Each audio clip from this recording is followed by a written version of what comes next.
We protect Saudi Arabia. Would you say they're rich? And I love the king, King Solomon, but I said, King, we're protecting you.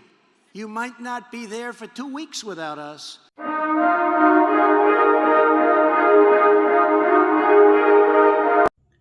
नमस्कार दोस्तों, USA और Saudi Arabia ऐसे दो देश जिन्होंने bromance करने में कोई कसर नहीं छोड़ी। हाँ दोस्तों, अभी ब्रोमांस क्या है?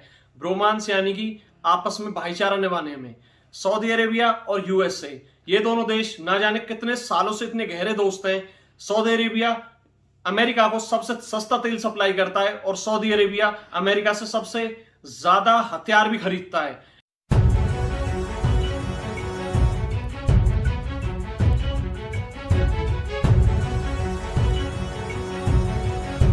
इन दोनों देशों की दोस्ती पिछले 70 सालों से भी ज्यादा से चलती आ रही है और अमेरिका ही वो देश था जिसने सऊदी अरेबिया की मदद की थी तेल का भंडार खोजने में।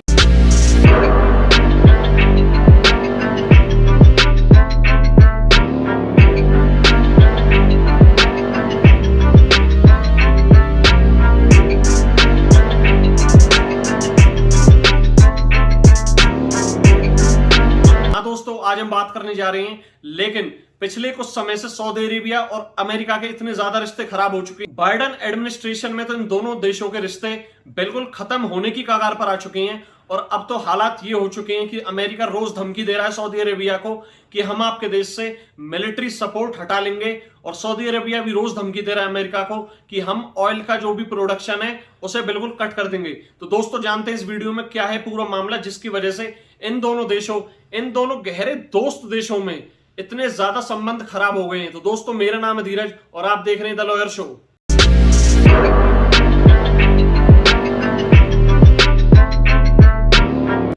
हाँ दोस्तों, सऊदी अरेबिया और अमेरिका दोनों देश इतने ज्यादा पक्के दोस्त थे। एक समय ऐसा था जब अमेरिका से सबसे ज्यादा हथियार सऊदी अरेबिया खरीदा करता था और सऊदी अरेबिया से सबसे सस्ता तेल अमेरिका लिया करता था। लेकिन अब इन दोनों गहरे दोस्त देशों में ये सारे संबंध खराब होने शुरू कब से हुए? अब बात आती है 2020 में, जब अमेरिका में आम चुनाव थे। बाइडेन, जो कि एक डेमोक्रेटिक पार्टी के राष्ट्रपति उम्मीदवार थे, उन्होंने अपने चुनावी कैंपेन में सऊदी अरेबिया के जो प्रिंस हैं मोहम्मद बिन सलमान, उनको लेकर काफी विवादित स्टेटमेंट दी थी, जो कि जमाल खशोगी, जो एक पत्रकार था सऊदी अरेबिया का, जिसकी मौत हो गई थी टर्की में।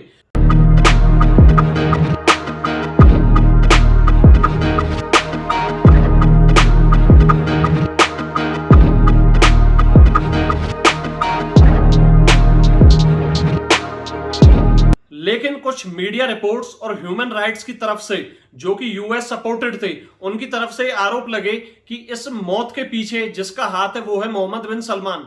अब ये कंफर्म रिपोर्ट नहीं थी, लेकिन अमेरिका के जितने भी बड़े बड़े न्यूज़पेपर, वहां के जितने भी बड़े बड़े मीडिया हाउसेस थे, उन सबने आरोप लगाया था सीधा एमबीएस यानी कि मोहम्मद बिन सलमान पर, और इसी का फायदा उठाया था बाइडेन ने।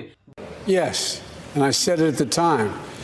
Khashoggi was in fact murdered and dismembered, and I believe in the order of the Crown Prince. And I would make it very clear, we were not going to in fact sell more weapons to them. We were going to in fact make them. Biden और मोहम्मद बिन सलमान की तभी से ही आपस में ठन गई थी, लेकिन जब बाइडेन राष्ट्रपति चुने जा उसके बाद बाइडेन सऊदी अरेबिया विजिट नहीं करते। लेकिन जबकि देखा यह गया है कि जो भी अमेरिका का नया राष्ट्रपति बनता है वो ज्यादातर पहले सऊदी अरेबिया विजिट करता ही करता है। अब 2022 में जब 24 फरवरी को रशिया ने यूक्रेन के साथ लड़ाई शुरू कर दी थी, उसके बाद तेल के जो दाम थे पूरी दुनिया में वो 130-135 बैरल प्रति डॉलर तक पहुंच गए थे।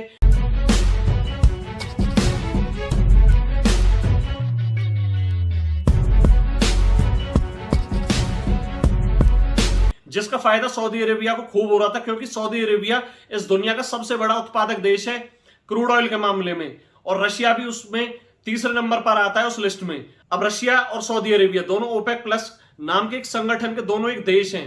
अब इन दोनों देशों ने कुछ दिनों पहले एक एग्रीमेंट किया कि हम दोनों देश ऑयल प्रोडक्शन को कट कर देते हैं, जिसकी वजह से तेल के जो दाम है पूरी दुनिया में क्रूड ऑयल के, वो सडनली बहुत ज्यादा बढ़ जाएंगे।